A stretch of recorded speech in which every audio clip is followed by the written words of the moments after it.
മത്തായിയുടെ സുവിശേഷം 24 അധ്യായം 22 മുതൽ 35 വരെയുള്ള വാക്യങ്ങൾ.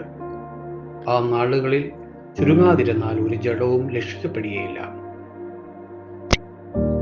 വൃദ്ധന്മാർ നിമിത്തമോ ആ നാളുകൾ ചുരുങ്ങും.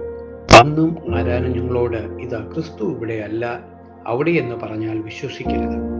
കള്ളക്രിസ്തുക്കളും കള്ളപ്രവാചകന്മാരും എഴുന്നേറ്റ് കഴിയുമെങ്കിൽ വൃദ്ധന്മാരെ തെറ്റിപ്പാനായി വലിയ അടയാളങ്ങളും അത്ഭുതങ്ങളും കാണിക്കും. ഓർത്തുകൊള്ളുവീൻ, ഞാൻ മുൻകൂട്ടി നിങ്ങളോട് പറഞ്ഞിരിക്കുന്നു. ആകയാൽ നിങ്ങളോട് അതാ അവൻ മരുഭൂമിയിൽ എന്ന് പറഞ്ഞാൽ പുറപ്പെടരുത്, ഇതാ അറകളിൽ എന്ന് പറഞ്ഞാൽ വിശ്വസിക്കരുത്. മിന്നൽ കിഴക്ക് എന്ന് പുറപ്പെട്ട് പടിഞ്ഞാറോളം വിളങ്ങും പോലെ മനുഷ്യപുത്രന്റെ വരവ് ആകും. ശവമുള്ളിടത്ത് കഴുകൾ കൂടും. ആ കാലത്തിലെ കഷ്ടം കഴിഞ്ഞ ഉടനെ സൂര്യൻ ഇരുട്ടുപോകും, ചന്ദ്രൻ പ്രകാശം കൊടുക്കാതിരിക്കും, നക്ഷത്രങ്ങൾ ആകാശത്തിൽ നിന്നും വീഴും, ആകാശത്തിന്റെ ശക്തികൾ ഇളകിപ്പോകും. അപ്പോൾ മനുഷ്യപുത്രന്റെ അടയാളം ആകാശത്ത് വിളങ്ങും.